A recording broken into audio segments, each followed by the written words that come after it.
നമസ്കാരം. കൽപ്പറ്റ ടൗൺഷിപ്പിൽ ഇന്ന് ഒരു പാലുകാച്ച് നടന്നു. നിങ്ങൾ എത്ര പേർ അത് അറിഞ്ഞു? അതെങ്ങനെ അറിയും?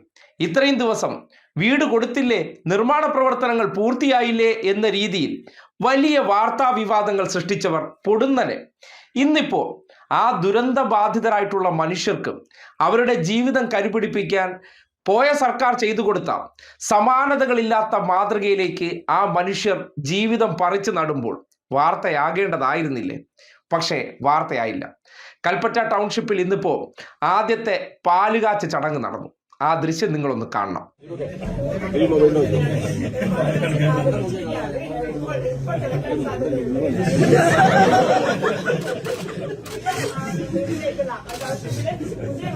പ്രവേശനം കഴിഞ്ഞ 1.5 വർഷത്തിന് ശേഷമാണ് 405 വീടുകളിലെ ടൗൺഷിപ്പിൽ നിർമ്മിക്കാൻ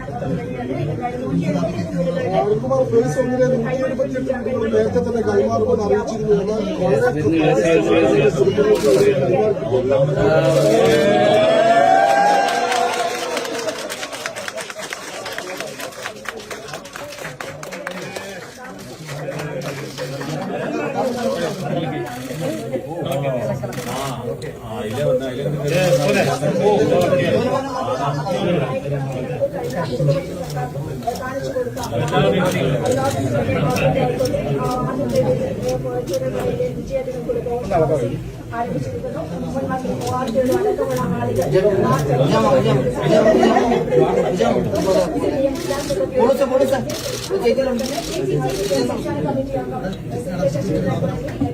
കണ്ടല്ലോ ആ മനോഹരമായിട്ടുള്ള ദൃശ്യം.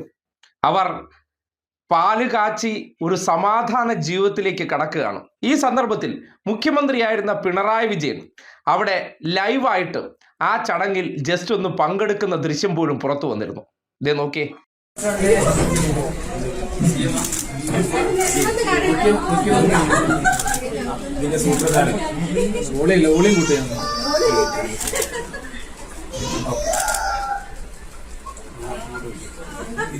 ഒരു മൊബൈൽ ഫോണിലെ ലൈവിൽ മുഖ്യമന്ത്രിയായിരുന്ന പിണറായി വിജയൻ യാതൊരു ബഹളങ്ങളും ഒച്ചപ്പാടും ഉണ്ടാക്കാതെ അവർക്ക് നേരിട്ട് ആശംസ അർപ്പിക്കാനെത്തി.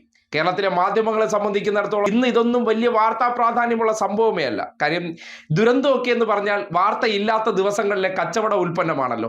അത് കഴിഞ്ഞാൽ ആ മനുഷ്യരുടെ ജീവിതത്തിൽ ഉണ്ടാകുന്ന മാറ്റങ്ങളൊന്നും ജനങ്ങൾ അറിയേണ്ട കാര്യമൊന്നുമില്ല. അതൊന്നും കൊണ്ട് നമുക്ക് വലിയ ഗുണമില്ല. മുതലാളിക്ക് പണം കിട്ടുന്ന ഏർപ്പാടാണെങ്കിൽ പാഞ്ഞ് അങ്ങോട്ടേക്ക് പോയേനെ. ഇപ്പോൾ മുതലാളിയെ സംബന്ധിക്കുന്നിടത്തോളം മന്ത്രിമാരെയൊക്കെ ഒന്ന് സെറ്റാക്കി നാട്ടുകാരെ അറിയിച്ചാലേ അവരുടെ കച്ചവടങ്ങൾ കൂടി കൂടുതൽ വിപുലീകരിക്കാൻ പറ്റുള്ളൂ. എന്തായാലും ആ പാലുകാച്ചൽ ചടങ്ങിന് ശേഷം പിണറായി വിജയൻ അദ്ദേഹത്തിന്റെ സോഷ്യൽ മീഡിയയിൽ ഒരു പോസ്റ്റ് ഇട്ടിട്ടുണ്ട്. അത് ഒരു മനുഷ്യന്റെ ചാരിതാർത്ഥ്യത്തിന്റെ വാക്കുകൾ കൂടിയാണെന്ന് പറയേണ്ടി വരികയാണ്.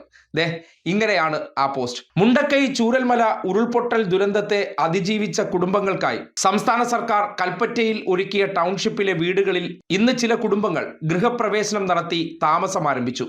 അവരുമായി ഫോണിൽ സംസാരിക്കാൻ കഴിഞ്ഞു.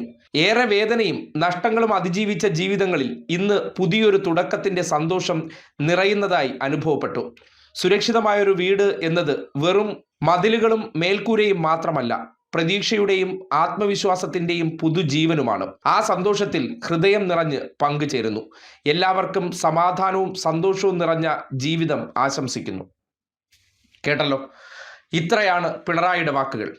ഇത് ഒരു ക്രെഡിറ്റിന് വേണ്ടി ചെയ്ത കാര്യമല്ല. തൻ്റെ ഭരണകാലഘട്ടത്തിൽ ഈ നാട്ടിലെ ഒരു വിഭാഗം മനുഷ്യർ പ്രകൃതി ദുരന്തത്തിനിരയായി. ആ ദുരന്തത്തിനിരയാകുമ്പോൾ വേണമെങ്കിൽ ഇന്നത്തെ ദിവസം മാധ്യമങ്ങൾക്ക് മുന്നിൽ വന്ന് അദ്ദേഹത്തിന് 4 വാചക കസർത്ത് നടത്താം. ക്രെഡിറ്റിന് അത് മതിയാകും. പക്ഷേ അതിനൊന്നും അയാൾ മുതിർന്നില്ല. ആ വീട്ടുകാരെ വിളിച്ച് ആശംസ അറിയിക്കുക, അതാണ് ഒരു മനുഷ്യൻ ചെയ്യേണ്ട ഏറ്റവും വലിയ കാര്യം. അല്ലാതെ പ്രൊപ്പഗൻഡയ്ക്ക് വേണ്ടിയോ അല്ലെങ്കിൽ ഈ രാഷ്ട്രീയ നാടകക്കളിക്ക് വേണ്ടിയോ ക്രെഡിറ്റ് അടിക്ക് വേണ്ടിയോ ഒന്നും ഒരു കാര്യവും ചെയ്യാൻ തയ്യാറായില്ല. അവരെ വിളിച്ചു, അവരോട് 2 വാക്കും ആശംസയും നേർന്നു. അതിനുശേഷം സോഷ്യൽ മീഡിയയിൽ അവർ ഗൃഹപ്രവേശനം നടത്തി എന്ന കാര്യം അറിയിച്ചു. അടുത്ത സർക്കാർ സത്യപ്രതിജ്ഞ ചെയ്യുന്നതിന് മുന്നോടിയായിട്ട് എന്താണോ കൊടുത്ത വാക്ക് അത് പാലിക്കപ്പെട്ടിരിക്കുന്നു. ആ പാലിക്കപ്പെട്ട കാര്യം നാട്ടുകാരെ അറിയിക്കാൻ ഇവിടുത്തെ മാധ്യമങ്ങൾക്ക് ഉത്തരവാദിത്വമില്ലല്ലോ.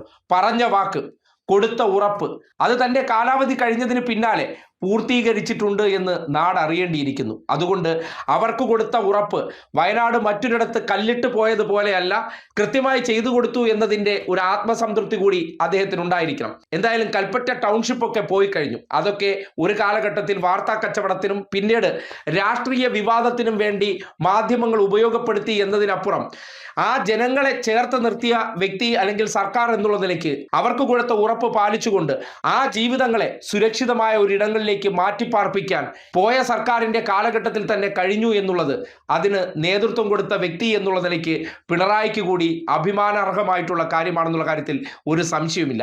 വാർത്ത കൊടുക്കാതെ ആ പാലുകാച്ച് പോലും ഒരു സംഭവമൂലം അല്ലാതാക്കി മാറ്റിയിട്ട് ഇന്നത്തെ മന്ത്രിമാരുടെ പുറകെ പോകുമ്പോൾ മാധ്യമങ്ങൾക്കും ജനങ്ങളുടെ പ്രശ്നമല്ല വലുത്, അവരെ സംബന്ധിക്കുന്നിടത്തോളം അധികാര കേന്ദ്രമാണ് അവരുടെ ശ്രദ്ധാകേന്ദ്രവുമെന്നും ഇന്നത്തെ സംഭവവികാസത്തിൽ നിന്ന് നിങ്ങൾക്കും വായിച്ചെടുക്കാവുന്നതാണ്.